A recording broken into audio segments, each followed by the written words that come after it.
Isang pambihira at literal na mapanindig balahibong karanasan ang nangyari kay Roy Sullivan na nabuhay matapos 7 beses na tinamaan ng kidlat at hinirang ng Guinness World Records bilang most lightning strikes survive.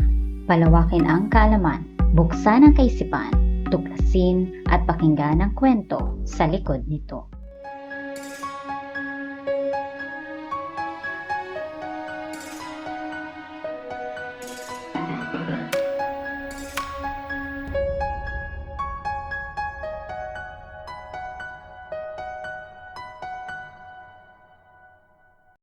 Ikapito ng Pebrero taong 1912, isinilang si Roy Cleveland Sullivan sa Greene County, Virginia.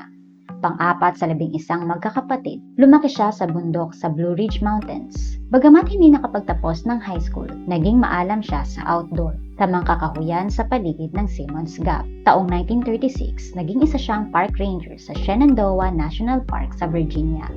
At dahil parte ng kanyang trabaho ang magpatrol sa park, madalas siyang nasa labas. Taong 1942, nanatili si Sullivan sa isang fire lookout tower dahil sa isang thunderstorm. Ang tower na ito ay bagong gawa pa lamang at walang lightning rod. Ang lightning rod ay mahabang metal na nakakabit sa labas ng gusali. Magsisimula ito sa bubong ng gusali, sa gilid hanggang sa lupa. Sakaling tamaan ng kidlat, dadaloy ang kuryente sa rod pababa sa lupa. Pinoproteksyonan nito ang gusali sa anumang pinsala o apoy na dulot ng kidlat.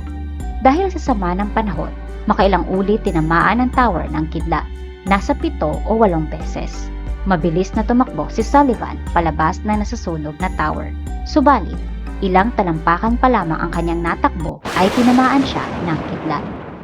Nalapnos ang kalahating pulgada na parte ng kanyang kanang binti. Dumaloy sa paa ang kuryente, dumugo at natanggal ang kuko sa hinlalaki ng kanyang paa. Nabutas din ang sapatos dahil dito. Sa kabila nito, nakaligtas at nabuhay si Sullivan. 27 taon ang lumipas. Sa Skyline Drive, umuulan, kasalukuyang nagmamaneho ng truck sa kalsada ng bundok tungong south si Sullivan. Nang biglang tinamaan ng kidlat ang 2 puno sa gilid ng daan at lumihis ito patungo sa bukas na bintana ng kanyang truck. Tinamaan si Sullivan. Nasunog ang kanyang relo, kilay, pilik mata at ilang parte ng buhok. Sandali siyang nawalan ng malay. Mabuti na lang siya'y nagising at naihinto ang truck na malapit na sa gilid ng bangin. Ang pangatlo ay nangyari makalipas ang 1 taon, malapit sa tinitirhan na trailer ni Sullivan at ng kanyang asawa. Maaliwalas ang panahon noong hapong iyon habang nasa harapan ng kanyang bakuran at inaasikaso ang kanyang pananib. Nang walang ano-ano'y, tinamaan ng kidlat ang isang power transformer malapit sa kanyang trailer. Tumalo ng kidlat patungo sa kaliwang balikat ni Sullivan. Sumabog ang transformer at nalapnos ang nakidlatan na parte ng kanyang katawan. Pang-apat, panahon ng tagsibol na may mahinang ulan, taong 1972. Nagtatrabaho siya sa loob ng guardhouse sa ranger station ng park nang biglang tinamaan ng kidlat ang kanyang katabing fuse box. Tumalo ng kidlat sa kanyang ulo at nagliyab ang kanyang buhok. Agad siyang nagtungo sa banyo upang patayin ang apoy. Ngunit dahil hindi kasya ang kanyang ulo sa ilalim ng gripo sa lababo, ay gumamit na lamang siya ng basang tuwalya. Matapos ay nagtungo sa Waynesboro Community Hospital. Nagkaroon siya ng lapnos, ngunit hindi naman naging malubha ang kanyang pinsala. Sa puntong ito, madami nang tinamong pinsala si Sullivan. Nakakamangha na siya ay nakaligtas sa ika-4 na pagkakataon na walang iniindang matinding pinsala. Ang isa sa maaaring mangyari kung tamaan ng kidlat ay mamatay dahil sa cardiac arrest. Ang ibang nabuhay ay nagdusa sa negatibong epekto ng kidlat sa katawan, gaya ng petit mal seizure, paralysis, sakit ng ulo, chronic pain, digestive problems, pinsala sa frontal lobe, kawalan ng abilidad na makaintindi o makapagsalita, short-term memory loss, at post-traumatic stress disorder.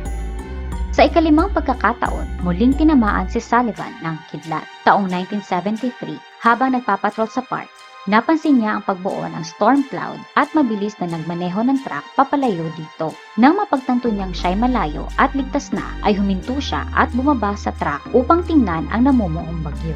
Sa kasamaang palad, nagkamali siya ng akala at tinamaan ng kidlat. Sinabi niyang nakita niya mismo ang kidlat hanggang tumama ito sa kanyang ulo. Dumalo ito sa kanyang kaliwang braso sa binti at tumilapon ang kanyang sapatos. Nagliyab din ang kanyang buhok. Sa kabila nito ay may malay pa rin si Sullivan, kaya binuhusan niya ang nasusunog na buhok ng tubig sa lata na noon pa itinabi niya sa truck bilang paghahanda para sa emergency na may kinalaman sa kidlat. Ang ika-6 ay nangyari taong 1976 habang siya'y naglalakad sa Sawmill Shelter Trail, 1 milya ang layo kung saan siya dating pangalawang tinamaan ng kidlat. Sa pagkakataong ito ay nasunog din ang kanyang buhok at nagkaroon ng pinsala ang kanyang bukong-buko. 5 buwan ang lumipas, nagretiro si Sullivan bilang park ranger. Lumipat sila ng kanyang pamilya sa dunes, sa norte ng Waynesboro.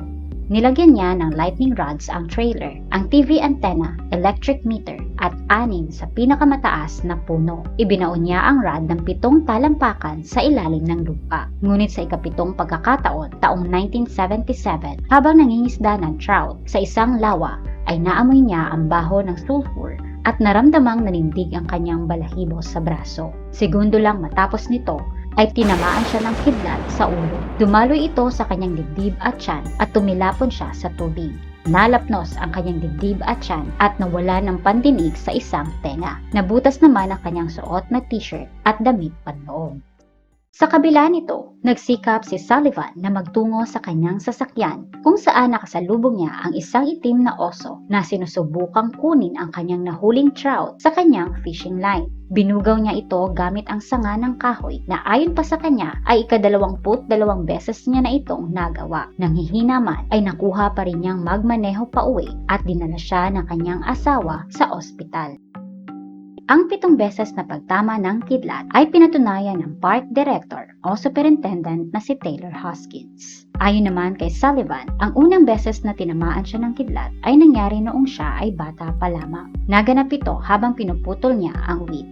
Tinamaan ng kidlat ang kanyang hawak na karit at nagliyab ang taniman. Hindi naman siya nagtamo ng anumang pinsala. At dahil hindi niya ito kayang patunayan, ay hindi niya na ito isinama sa pagbilang. May 1 beses ding tinamaan ng kidlat ang kanyang asawa habang sila ay magkasama. Nagsasampay noon ang kanyang asawa sa kanilang bakuran.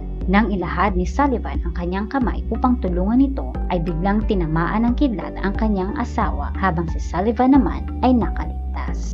Ang pangyayari sa buhay ni Sullivan ay patuloy na naging palaisipan sa siyensya. Dahil sa mga pangyayari ay pinaniwalaan ni Sullivan na malamang ay may kung ano sa kanyang katawan kaya sinusundan siya ng kidlat. Ang iba ay naniwala na dahil ito sa kanyang trabaho dahil madalas siyang nasa labas at mas mataas ang tsansang tamaan ng kidlat. Ngunit wala namang ibang park ranger ang nakaranas ng kanyang sinapit at sa kabuuan ay napakabihira nitong mangyari sa tao. Maliban sa pisikal na pinsala ay iniwasan ng ibang tao na makasama si Sullivan. Lumalayo sa kanya ang kanyang mga katrabaho sa tuwing masama ang panahon. May isang restaurant pa nga ang hindi pumapayag na siya ay papasukin kahit makulimlim lang ang kalangitan dala ng takot. Nalulungkot man si Sullivan sa pag-iwas ng mga tao ay nauunawaan naman niya ito. Mapait man ang sinapit ni Sullivan sa 7 beses na pagtama sa kanya ng kidlat ay nalampasan naman niya ito at patuloy na nabuhay. Nakakalungkot lang isipin, Setyembre ng 1983, tinapos niya ang sariling buhay gamit ang isang .22 caliber na baril. Namatay siya sa edad na 71. Sa huli, nakilala ang kanyang istorya, nakapanayam at lumabas pa siya sa iilang TV series. Tinawag siyang Human Lightning Rod o Human Lightning Conductor. 2 sa kanyang sombrero na nasunog dahil sa kidlat noong siya ay ranger pa ay nakadisplay sa Guinness World Exhibit Halls. Upang maiwasan na tamaan ng kidlat, tandaan ang mga ito. When thunder roars, go indoors. Maaari ka pa ring tamaan ng kidlat kahit nasa malayo ito kung nadidinig mo ang kulong. Kaya mas mabuting sumilong sa isang matibay at sirado na estruktura malayo sa bintana, tubig, metal o mga electrical o di kuryenteng bagay. Matapos ang huling kulong, magpalipas muna ng 30 minuto bago lumabas. Pangalawa, there's no safe place outside. Umiwas sa mataas na lugar, sa malawak at open na area, sa ilalim ng matataas na bagay, gaya ng puno, sa mga tubig, at huwag manatili sa open na mga estruktura o sasakyan gaya ng motor. Panghuli, if the hair on your head stands on end, crouch down. Kung talagang walang ibang pwedeng gawin, yumuko ng mababa at manatili sa mababang posisyon. Humiwalay sa grupo ng mga tao kung maaari at huwag humiga sa sahig o lupa dahil mas malaki ang tsansa na tamaan ka ng kidlat. Kung sakaling nakasaksi ng taong tinamaan ng kidlat, magkaroon ng kamalayan sa patuloy na banta ng kidlat at ilipat ang biktima sa isang ligtas na lokasyon. Suriin ang paghinga, mga pinsala at agapan ng biktima ng paunang lunas kung kinakailangan habang naghihintay sa pagdating ng tulong medikal. At ito ay isa sa mga kwento ng science.